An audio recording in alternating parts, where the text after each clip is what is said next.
year-end individual tax update sponsored by GBQ Partners LLC. Now I'd like to introduce Scott Eicher, Jennifer Zimmerman, and Rob Roll to start today's webinar. Thank you, Demetra. Welcome, everyone. Thank you for joining us on your Monday afternoon here over the lunch hour. I'm, as Demetra said, Scott Eicher. I'm a tax partner here in our Columbus office. I'm joined by two of our tax leaders also in Columbus, Jen Zimmerman, who's your director here in Columbus, and Rob Roll, a senior manager in our tax practice here in Columbus. So welcome. We have a lot to cover today, buckle up here. It wasn't lost on us that as we're covering, a lot of the One Big Beautiful Bill Act, maybe we should have called this the One Big Beautiful Webinar. We'll try to make the heavy tax topics as light as we can and fun, and hopefully you leave at least with something new that you've learned, or you can get some CPE today that you're looking for. But there's a lot to cover because obviously, here we sit in December. We want to obviously cover a lot of year-end strategies, but the focus of this presentation is really twofold. One, covering a lot of the key tax provisions of One Big Beautiful Bill that passed in July that not only impacts 25 retroactively in the tax year we're in right now, but also 26 and going forward, as well as some of the year-end planning considerations as we kind of head into year-end in 26 that are common, but also impacted by a lot of the provisions in the One Big Beautiful Bill. And you'll see a couple other things there that we'll cover throughout as far as what wasn't included. Sometimes what wasn't in the bill is almost as important as what made it in, and a couple other key provisions. But as Demetra said, feel free to put questions in the chat. We'll try to answer those as we go, and if we can't get to them all, we'll definitely follow up and answer them at the end. And with that, we're already at our first code word, so make sure to write these down if you need CPE. First code word is 1. You can answer that in the chat here, the polling question. And while that's filling in, as you'll see as we go along here, there's some things, I feel like when you think about OB3, so the One Big Beautiful Bill Act, there's some things that are extending what was already put in place during the Tax Cuts and Jobs Act of 2017. There's also a decent amount that was new. And so I say a decent amount. There are things that President Trump during his campaign really emphasized. And so the slide that's up now, I think, summarizes the things that were talked about a lot. As we dig into the rules behind them, and there's some slides following that we'll get into the nitty-gritty on these items, but I think it's important to recognize from the get-go here that what you might have been hearing about this time last year as far as promises and then where things actually landed, there is a bit of a gap. And even when I'm having conversations with friends or clients, where people think the rules are and where they actually are, it's not always aligned. And so the first thing to summarize the main new items is recognize that most of these are temporary. So when we're looking at the enhanced deduction for seniors, car loan interest, the SALT deduction cap increase, and no tax on tips or overtime, these are all set to sunset by either the end of 2028 or 2029. And so as you're thinking about planning, we have this window here where things are not permanent. Now, permanent in tax law, we've got things that are permanent until the next administration comes along and changes the permanent things. So it's kind of important to keep that in mind too, but we'll dive into a few of these things here. So the enhanced deduction for seniors, this was to cover the taxes on Social Security that was talked about during the campaign trail. Rather than touching how you tax Social Security, they put this in place in OB3 as just an additional deduction to hopefully mitigate some of the taxes that seniors pay on that retirement income. Now, this comes into play for anyone that is 65 and older, and it does not apply if you file married filing separate. So The phase outs start at $75,000 if you file single and $150,000 for married filing joint. But this is a deduction available as long as you're 65 and older, regardless of your type of income. So you could have all of your income from investments and no Social Security or pass through income. Doesn't matter. It's just an extra deduction that you get if you are at that age bracket. The other thing on this slide here is no tax on car loan interest. So this is kind of interesting. There's a lot of rules as far as which cars it applies to and which it doesn't. It has to be a qualified passenger vehicle loan that's originated after 12/31/2024, before January 1st of 2029. It needs to qualify as U.S. assembly under 14,000 pounds. And if you look at the tax form that most of these deductions that I'm going to talk about will be reported under on Schedule 1A, you've got to list out the VIN number of the car and then the interest that you pay. So it's available even if you take the standard deduction, and it's reduced for taxpayers who have adjusted gross income over $200,000. And Jen, on this, I think I've seen the IRS at least have just put out a draft of a new form that they're going to issue. So most of us with mortgages get a Form 1098 from our mortgage company showing the amount of interest we paid on our mortgage. There's going to be a form very similar to that related to car loan interest that the loan holder is going to be required to issue to the person who bought the vehicle. Right. Thanks for that. I think there's a lot of this, and especially once I get to the tips and overtime section, there's kind of what information are taxpayers going to get that are going to help them qualify for these deductions, and where is there a gap? So when you are looking at the auto loan, sounds like there should be something in place, but as I'll get to here in a slide or two, that may not always be the case. It's always hard when you have retroactive tax change. I mean, with some of these, we have rules that are going back to January 1st of 2025. Well, of course, people didn't know what the rules were at that time. So it makes it hard to plan when you've got changes happening in the past like that. This slide here is talking about the enhanced child tax credit. So if you've been paying attention, as I have, to this tax credit, if you have kids, there's been a lot of up and down with the child tax credit, and it's been talked about a lot. So you might remember we had a brief increase in tax year 2021 where this was as high as $3,600 for a child under age 6, or $3,000 for children ages 6 to 17. The limit before OB3 was $2,000 per child, and now it's been increased from $2,000 to $2,200.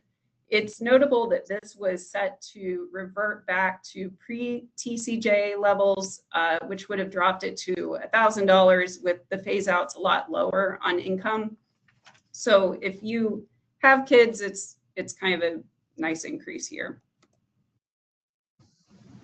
All right, the state and local cap. So this is something that, again, I think it's talked about a lot.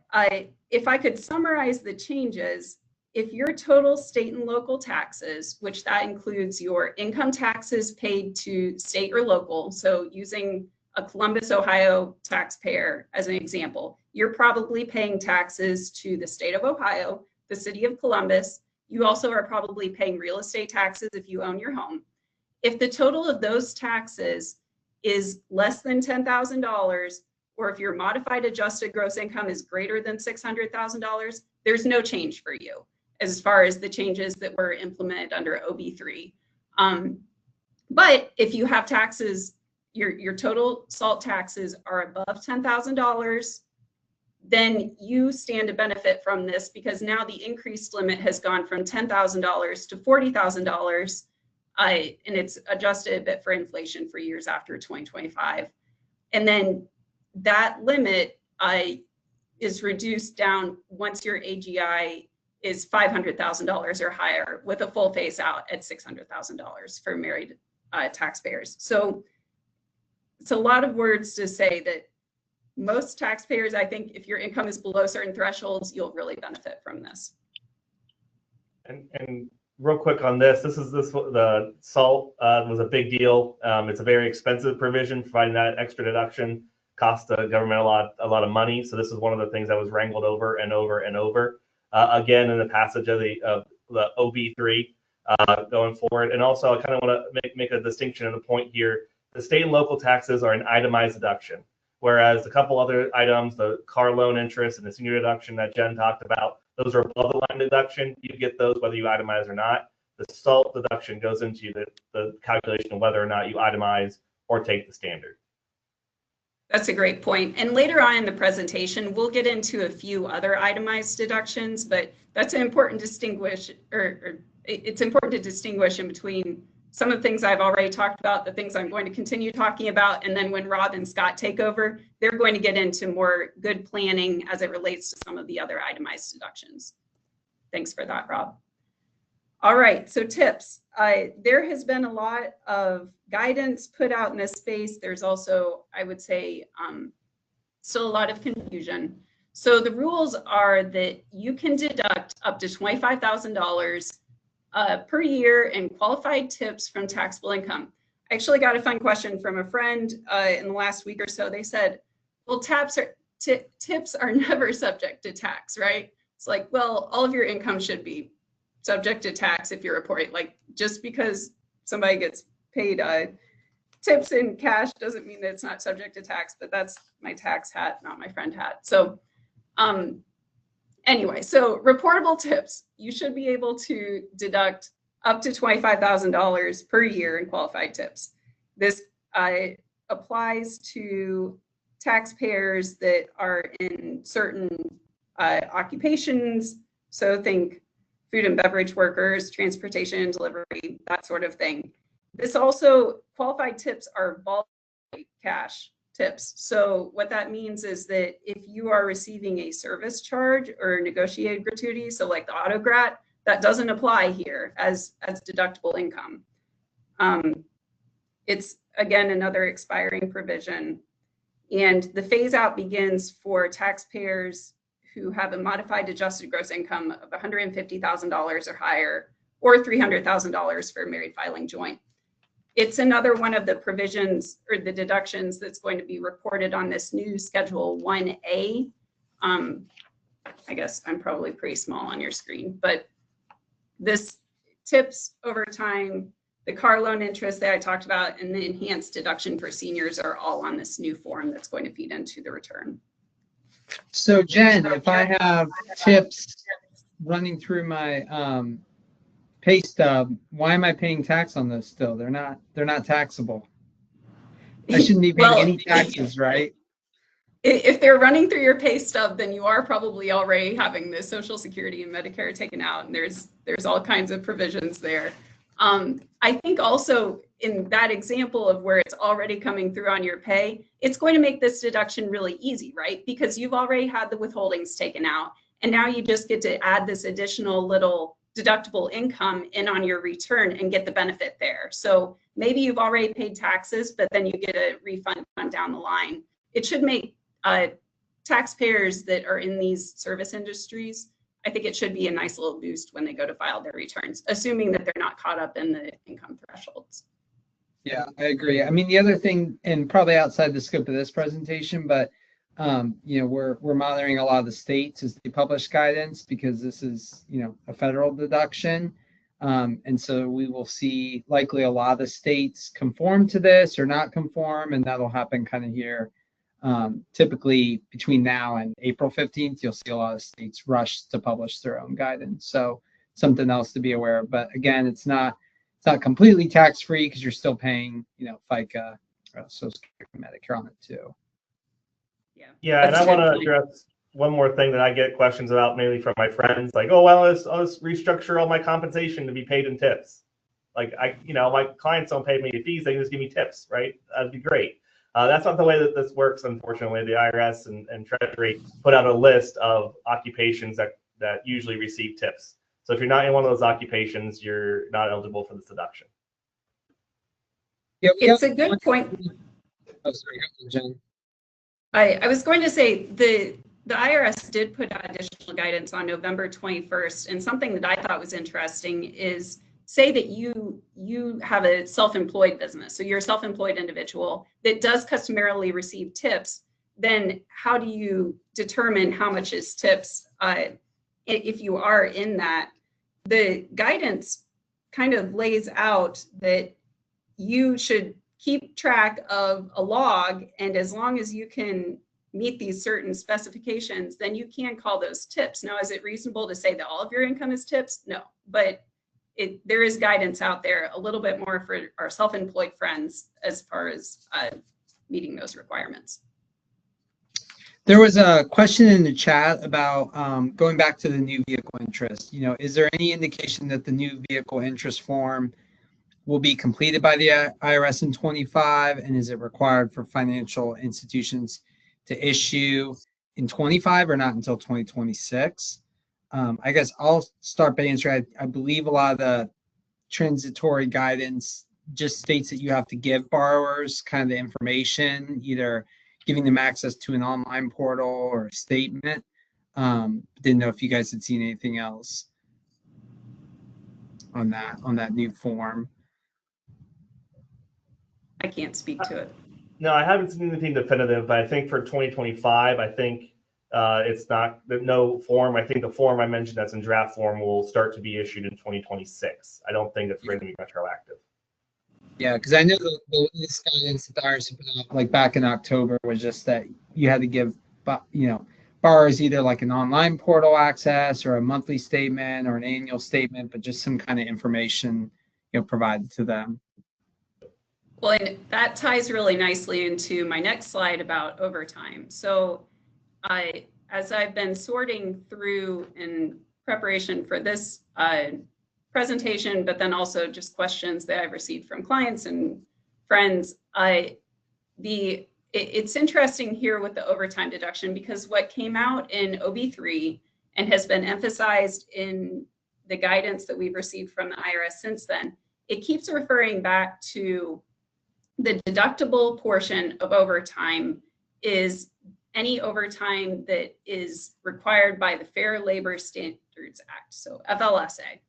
And so if you have a situation where maybe you have employees that work 4 10-hour days, and they typically get 2 hours of overtime in that 10-hour day, but they're only at 40 hours in a week, they might be receiving an overtime premium, but that is not actually deductible under the way they've defined it here in the rules. Just to kind of take a step back though, what this is talking about, if you are an individual that receives qualified overtime, you can deduct the pay that exceeds your regular rate of pay as qualified overtime. So easy math, if you get paid $20 an hour and you get paid $30 an hour, time and a half for any hours worked over 40, it's that 10% premium that you're getting paid that's deductible, not the full amount in overtime pay, the full $30 in my example. And so we have a situation here again where I think there's kind of this gap in between what people thought was going to be deductible overtime, aka the whole amount, and what the letter of the law actually says is going to be deductible. The other thing that's interesting about this, to tie back into the question about the auto loan interest, so the IRS has said that if the employers they will not be penalized for not providing this information on the annual pay statement. So the W-2 has not been revised for 2025 for there to be a code related to this overtime that you'll get on your W-2. But that being said, I think if you're an employer, you're going to create a lot of headache for yourself if you don't somehow try to figure out what that amount should be for all of your employees, because they will be asking you when they go to fill out their tax return and they need a number to put in this qualified overtime bucket. So just something to keep in mind there. And then I think actually this is kind of a summary slide. We've mostly covered all of this. The transition relief here on the third point is probably the main one. So while the guidance says that you should provide your employees with what they need here, you won't be penalized for not doing it. And so sometimes people hear that as, well, then I don't need to do it, which I understand that, but I think you'll be creating a headache for yourself on down the road. And you'll want to come up with some process in place if your employer, so that starting in 2026, when there is the designated field for it on the W-2, you're ready for that. Yeah, too, as far as who should help with this, and you'll see our code word here, big, it's on the screen.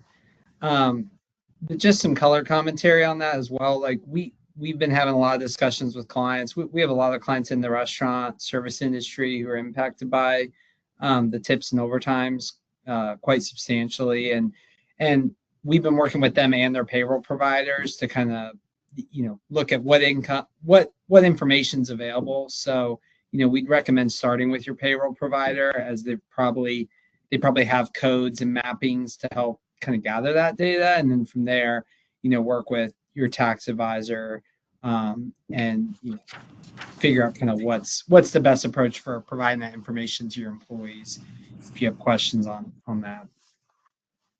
With that, I'm going to turn it over to Scott to talk some more about. Yeah, thanks, Jen.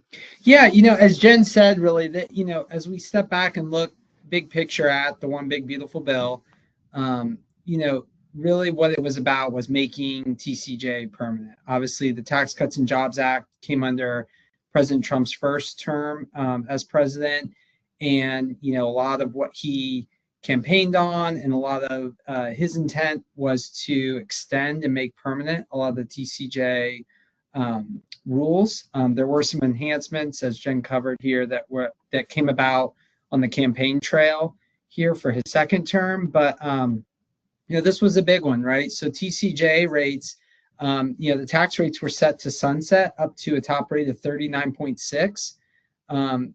One Big Beautiful Bill kept those at a top rate of 37. They made a little bit of tweaks to a couple of the brackets for inflation, but overall, tax rates are staying the same on ordinary income. So, for 2025, that top tax bracket for a married couple doesn't kick in till $751,000. So some pretty big inflation adjusted dollar amounts here, and no changes to that top rate or the bottom rate of 10%. The other big area that there was a lot of change to with TCJ that's made permanent is the increased standard deductions. So you'll see for a married couple for 2025, it's up to $31,500. Alongside this, the bill permanently removed personal exemptions. So those previously were separate exemptions for yourself, spouse, and dependents on your return. Those were all simplified into one large standard deduction that you'll take either as a single taxpayer, head of household, or a married filing joint or separate. So you can see, this married filing jointly standard deduction is on top of the senior deductions that Jen talked about earlier. And then there's also an additional standard deduction for seniors already. So you could literally have this $31,500, the additional senior standard deduction, which I'm trying to remember the exact amount of that, but it's around $1,600, I believe. Adjusted for inflation, and then the senior deduction of that $6,000. So seniors could really have a lot of deductions available to them. Almost $47,000 or more for 25. So these status quo there. Something new that did come back into play. This was one of the unfavorable provisions of One Big Beautiful Bill, was an overall limitation on itemized deductions. We'll talk a little bit more about this in detail as it kind of relates to charitable deductions as well. But essentially what this did is say, hey, you have to reduce your total itemized deductions by 2/37 of either the amount that you're in the top tax bracket or the amount that of your itemized deductions. What this effectively does is make all of those itemized deductions worth a maximum 35% instead of 37% going forward. So really think of it as just kind of a small haircut to all of your, charitable deductions, state and local deductions. But again, this does, if you're not in the top tax bracket, it may not come into play. It should not. So it's just going to affect those higher income taxpayers and probably mostly impact things like charitable contributions and that sort of thing. So just something to be aware of. If you remember before TCJ, we had the P's limitation, which was a similar overall limit on itemized deductions. And then moving along, the OBBBA also made mortgage interest deduction interest permanent at that $750,000 limit. This was also a TCJ provision.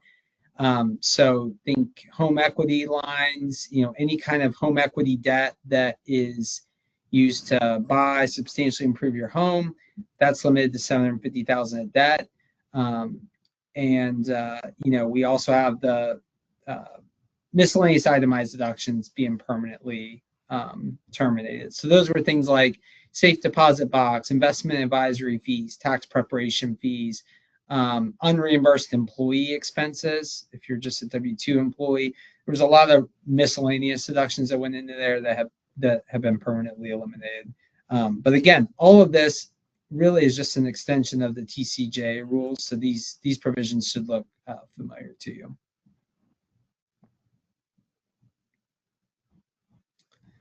With that, I think Rob's going to kind of talk through a little bit of the charitable deductions, where I think we're getting the most questions probably, or where there's the most planning opportunities, especially as we're here at year end. Yeah, thanks, Scott. So we can talk about charitable deductions, and as Scott mentioned, we're having a lot of conversations with clients about this right now. Considering this is the one lever that you can really pull that's in your control, given the OB3. So as was mentioned, the big gist of the tax provisions, at least of the OB3, is basically status quo. Obviously, we're talking about a lot of changes, a lot of different things, but generally speaking, we were status quo. With the rates are staying the same. There's no game and like, oh, I get a better rate, better deduction next year because my rate's higher, so let's not do stuff this year. The one thing with this is we can actually pull a lever and make it change, because the rules for charitable deductions do change effective 1/1/2026. And spoiler alert, it makes charitable deductions, doing them in 2025, slightly more advantageous than doing them in 2026, all else being equal. So starting in 2026, wealthy and high income families will see less of benefit per dollar donated. So there's two reasons for this. The first is there's this new haircut on the amount of charitable deductions that you can deduct. So for example, it's 0.5% of your adjusted gross income starting in 2026. So for example, if someone has $1 million of adjusted gross income in 2026, that means their charitable deductions, or actually all of their itemized deductions, including charitable, will get haircut. Sorry, charitable will get haircut by 1/2%. So 1/2 of 1% of $1 million is $5,000. So if that couple with $1 million gives $50,000 to charity, they only get to deduct $45,000. That haircut is a threshold you have to clear before you can deduct anything. So in that example, that couple would most likely be advantageous to do any charitable giving in 2025 compared to 2026, because they will get full freight. They will get to deduct $50,000, whereas doing it next year, the only deduction is $45,000. And then Scott touched on this earlier. The overall limitation on charitable deductions is limited. The tax benefit is limited to 35 cents on the dollar, even if you're in a top tax bracket of 37. So that $1 million couple I just talked about, by doing their charitable deductions in 2025, they will get 37 cents, generally speaking, 37 cents tax benefit for every dollar they donate to charity. That number is significantly lower in 2026 because of the AGI 4. I talked about the haircut, as well as the limitation of benefit of itemized deductions. Right. So all else being equal, better to do charitable deductions in 2025 compared to 2026. One of the ways that you could do that, pretty simple way you could do that and bunch things here in 2025, and then bunch things up in 2020, get the most bang for your charitable buck, is through donor advised funds. Donor advised fund is a fund set up at it's a nonprofit. The Columbus Foundation here has a series of donor advised funds they offer, as well as Schwab, Fidelity, and all the major brokerage houses, JP Morgan, Bank of America, all have their donor advised funds. How a donor advised fund works is that you put money to the donor advised fund, in a given year, that money is no longer your money. You have given it to a charity. Donor advised fund is a 501c3 charity. You've given it to charity. But what that charity, the donor advised fund charitable purpose is to support other charities. And so then you can advise the donor advised fund on where that money should go. And 99% of the time, they will make the distribution to a charity of your choice. The benefit of this, it allows you to bunch deductions into a given tax year. In this case, to get the tax advantages of giving this year versus next year, but allows you to actually meet the donation, spend the donations and meet them out to the charities of your choice over time as you figure out what your charitable giving and charitable planning wants to look like for your family. So you don't need to worry about, I'm going to give away all this money to what charities, how much each charity, and you don't need to figure all that out before the end of the year, because you can use this donor advised fund vehicle that your broker or the Columbus Foundation or somebody can set up for you. A quick cautionary tale on this too. So what Rob laid out, these are new rules that we are in this new environment starting in 2026.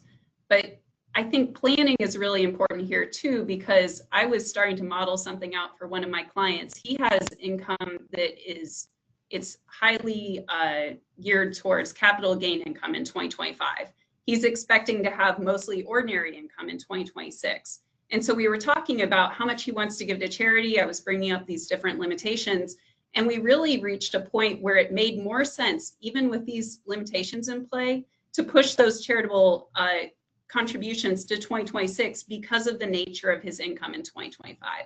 So there's kind of broad rules here, but as with everything else we've talked about, it helps to get into the nitty-gritty of your own tax situation to know how it's going to impact you personally and what might make more sense in the grand scheme of things. Yeah, it could even correspond to going back to the state and local deduction. If you're in that sweet spot where you're still eligible to get up to $40,000, you may want to also coincide doubling up those property taxes in one of the years where you're also doubling up your charitable contributions and really bunching those itemized deductions as much as possible in one year, whether it's 25 or 26. What you don't want to do is kind of end up in this situation where your itemized look really close to the standard. If you're just doing $5-6 grand a year charitable, you have the 10K SALT, maybe 10K mortgage, okay, I'm around that 25-30 grand of deductions, I'm better off just taking the standard of 31 maybe. So you want years where those itemized are 50-60 grand. Even if you're not an ultra high net worth taxpayer, it's easy to get there by prepaying property taxes and doing 2-3 years of charitable contributions at once if you can.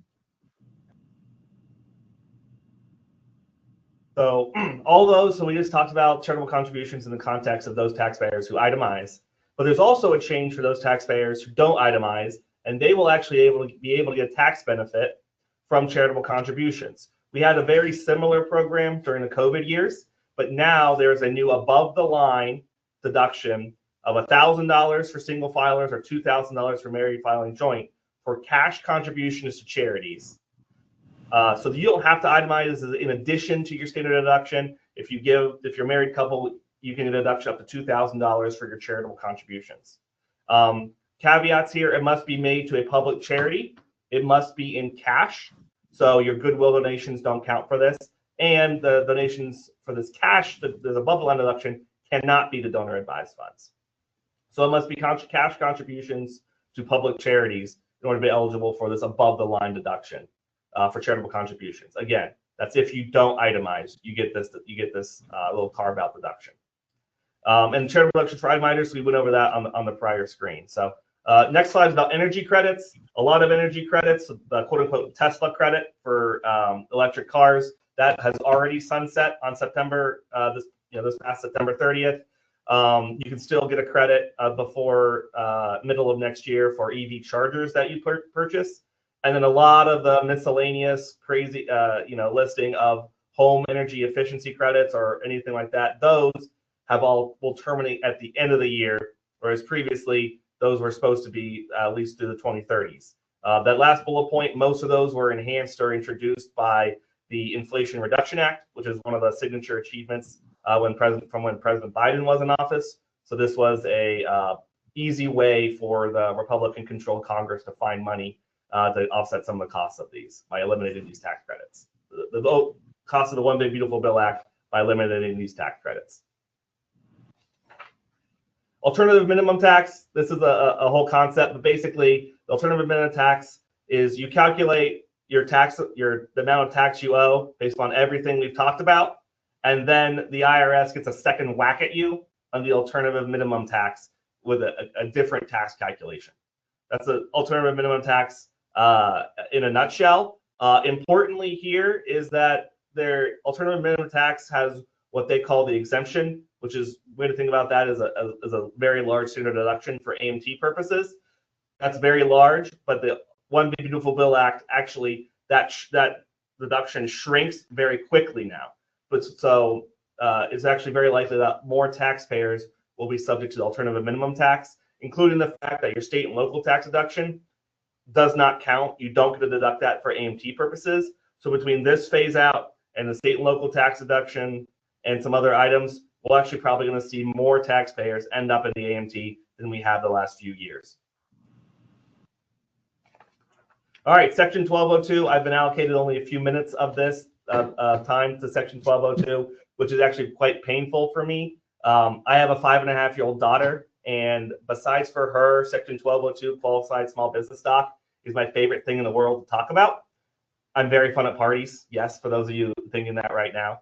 So basically, qualified small business stock is if you sell shares in a company that is a qualified small business, and the shares that you hold are qualified. We'll go into some of the details here in a little bit.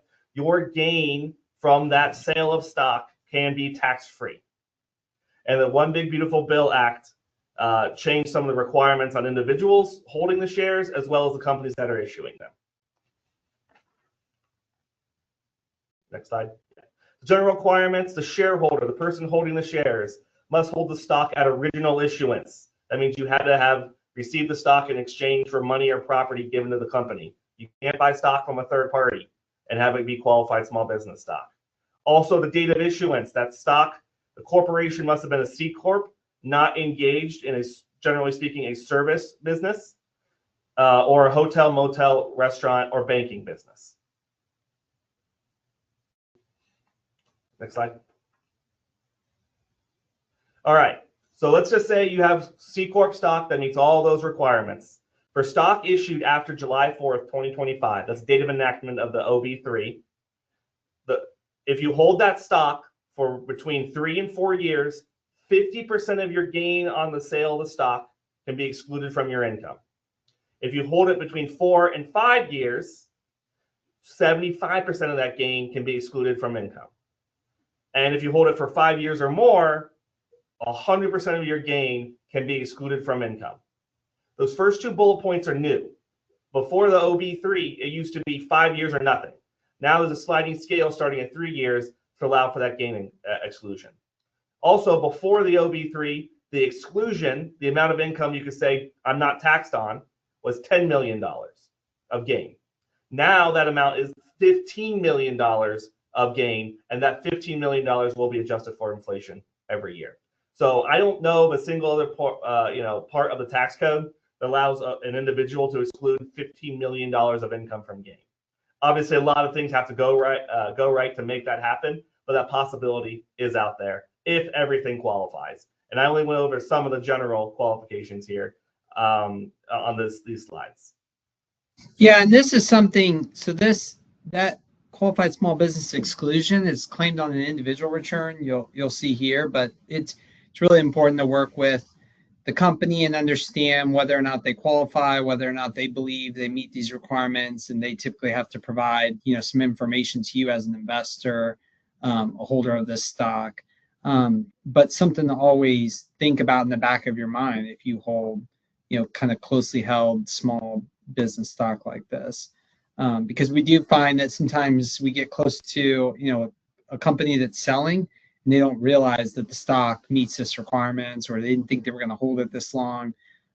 So a great incentive to be maybe that C Corp structure, whereas a lot of companies start off maybe more as LLCs and partnerships.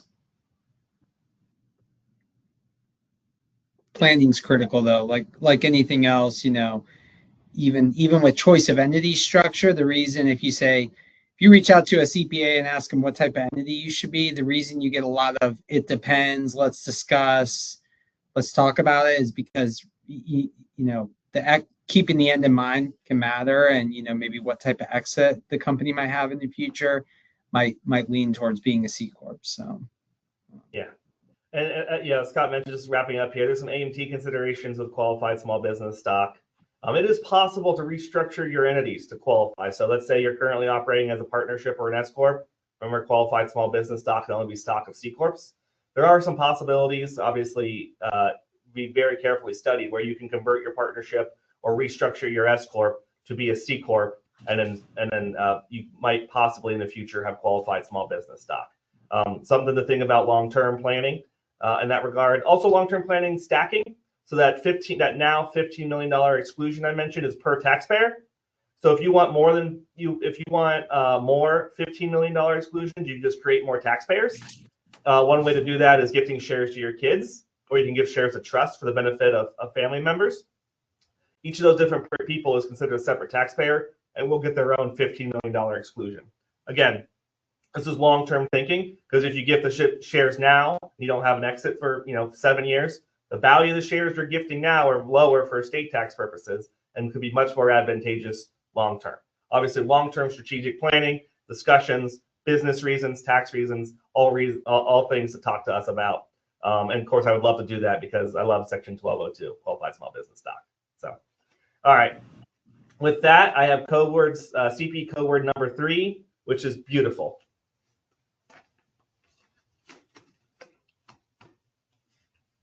Code word 3. I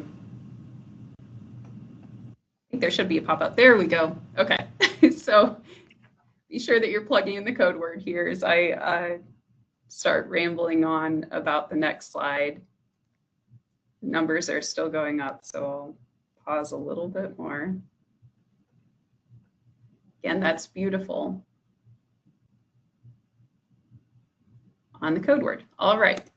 So what was not included, and some of this we've already talked about, but what wasn't included in OB3, changes to the overall rates. You probably remember that Scott already talked about that. There was, this next bullet point, there was talk of the rules for excess business losses, preventing them becoming net operating losses in subsequent years. So if you are subject to these limitations, then the prospect of this changing would have been pretty impactful for you, but that did not happen. Capital gains rates are the same. The PTET workaround is still good to go. I expect that our friends in the business space are going to talk about that more in the Wednesday webinar. And then the 20% qualified business income deduction. So Section 199A was made permanent. Again, that's as permanent as anything can be in tax law. So take that what you will. Next slide. So a few reminders here, and for our audience here, our business team is doing a webinar on Wednesday. They're going to cover these in much greater detail, but we thought it was important to include this here because I know a lot of our audience, you may be business owners or work at a business where some of these provisions are impactful for you too. So the biggest one, bonus depreciation, now is back up to 100%.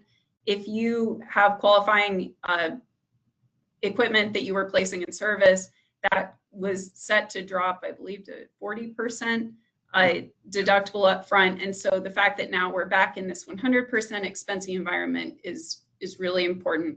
That could apply to your Schedule C, or if you're just a sole proprietor, or you have a rental property maybe that has furniture, fixtures, things that qualify.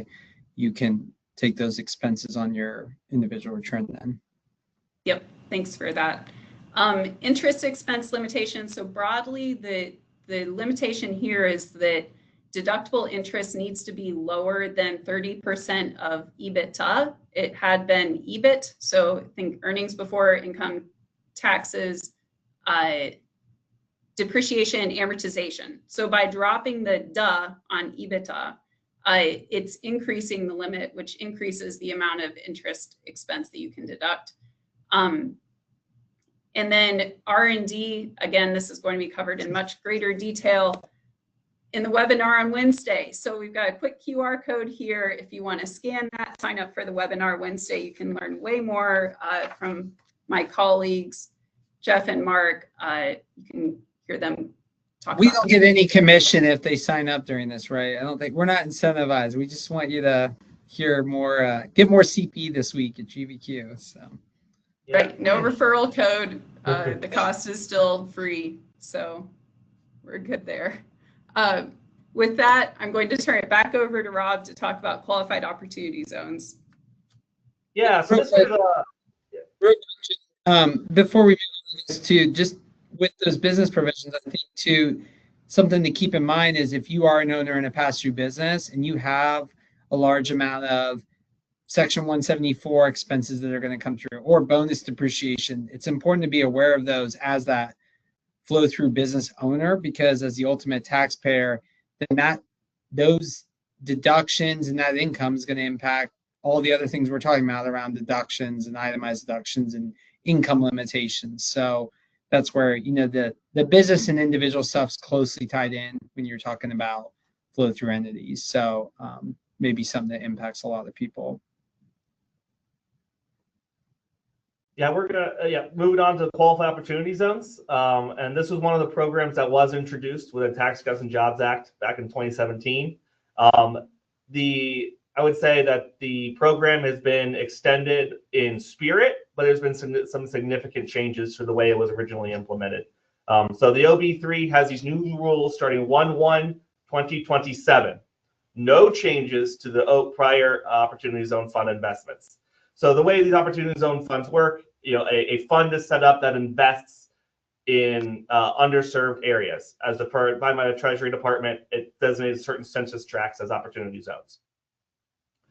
Investors who invested in these funds could elect to defer capital gains into these funds.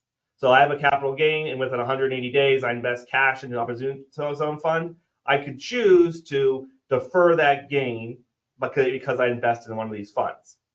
Well, under the Tax Cuts and Jobs Act, that gain I deferred will trigger, and I will have to will trigger on December 31st, 2026, and I will have to pay tax on that gain that was previously deferred. I didn't pay tax on it when I recognized the gain because I made this investment. I deferred it until 2026. That is still happening. So any gains deferred under the old rules, that the gain will still trigger and tax will still be due on 12/31/2026. That was a set date in the tax code about that date. What they have since done is instead of having a fixed date recognition, there is now a rolling 5-year recognition for investments into opportunity zone funds after 1/1/2027.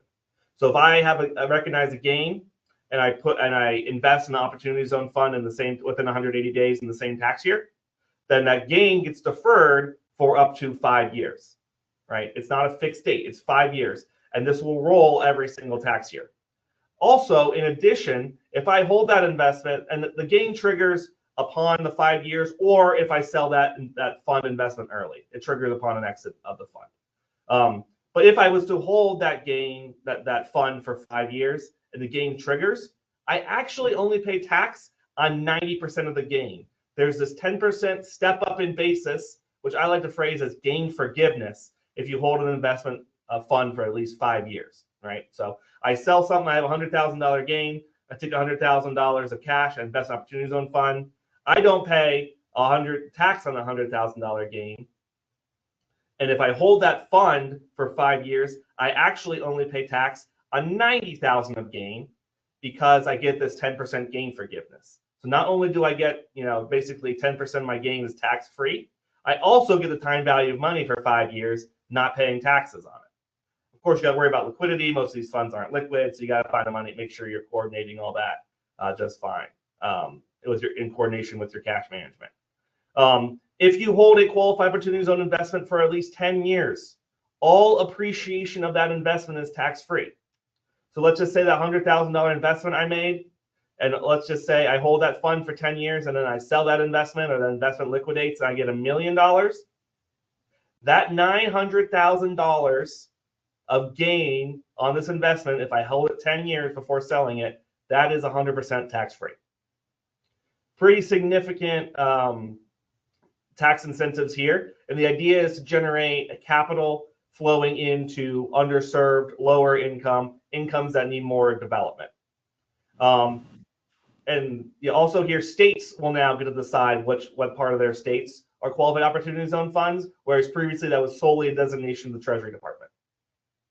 Rob, we got a question in the chat about Yep. The deferred gains from the original opportunity zone.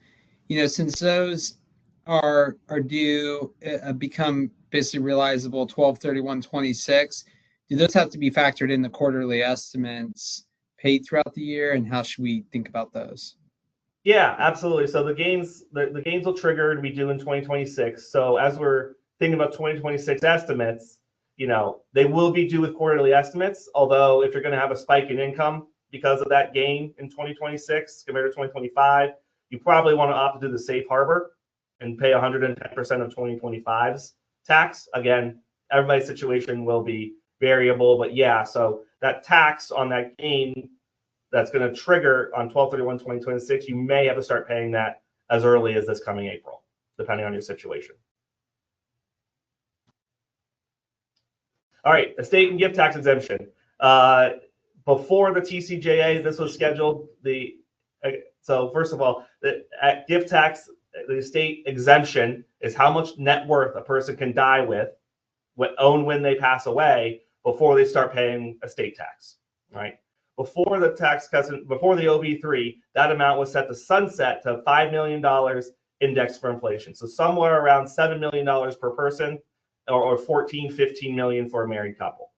The OB3 increases the exemption. That's the amount of net worth an individual can pass away owning before estate tax kicks in, to 15 million or 30 million for a married couple, right? So that's obviously a significant difference. It's more than double of what was in place had the TCJA been allowed to sunset.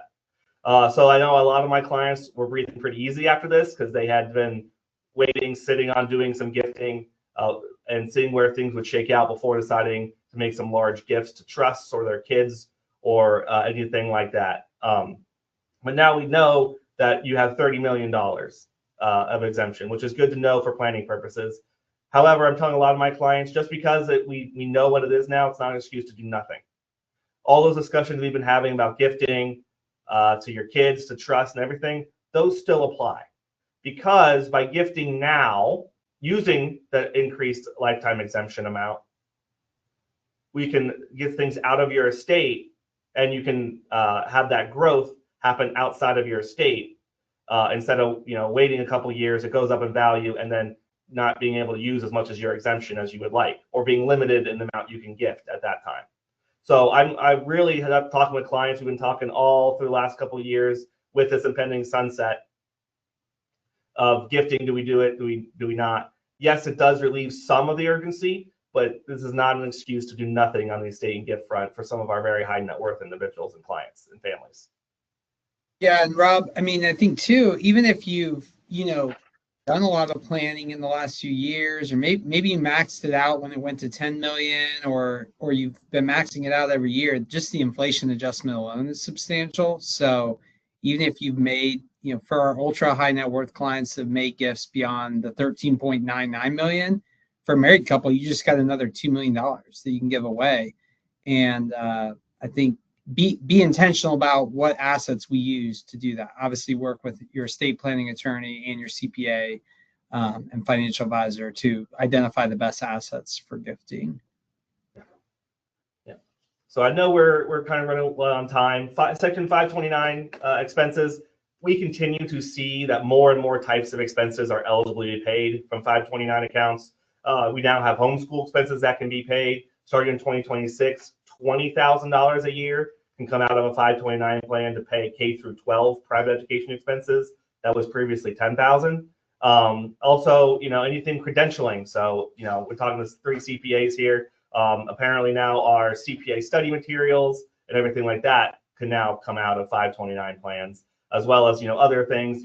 Examples are HVAC certifications and other credentials that are needed for a career can be paid out of 529 plans.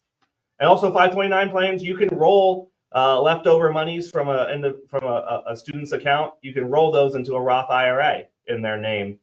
Again, subject to a $35,000 lifetime limit and other limitations as well. So more and more 529s are becoming a catch-all vehicle that you can pay a lot of expenses out of and have a lot of tax-deferred and tax-free benefits from them. Which kind of leads into the next section on Trump accounts, which is a new tax-deferred account. Yes, they are called Trump accounts in the law. This is not any sort of editorializing. All right. Basically, the way to think about these is IRAs for kids who don't have earned income. So it follows all of the IRA, the vast majority of the IRA rules. So contributions can be made in calendar years before the beneficiary turns 18. So only kids are eligible to set up these accounts. They're designated as such when they're set up.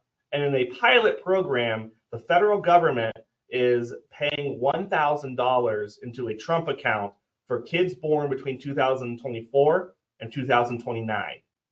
The government is giving a kid $1,000 free of free money to sit in a tax-deferred account if they're born between 2024 and 2029. Obviously, the kid has to be U.S. citizens, and both parents must have a social security number in order for the kid to qualify. But the government isn't the only person or only entity that's able to contribute to these accounts. Anybody basically can. So a parent, grandparent, aunt, uncle can put money into a kid's Trump account, including employers of the parents can, as a employee benefit, can put money into Trump accounts, as well as certain nonprofits. The big news that happened on Giving Tuesday last week was that Michael Dell and his wife Susan agreed to put $250 in the Trump accounts of approximately 25 million Americans. So they're going to put about $6.25 billion into Trump accounts for kids under the age of 10 across the country whose families meet certain qualifications. So anyone can put the money in the Trump accounts. The regulations are currently being written and will generally follow IRA rules. So no money can come out of a Trump account until the kid turns 18.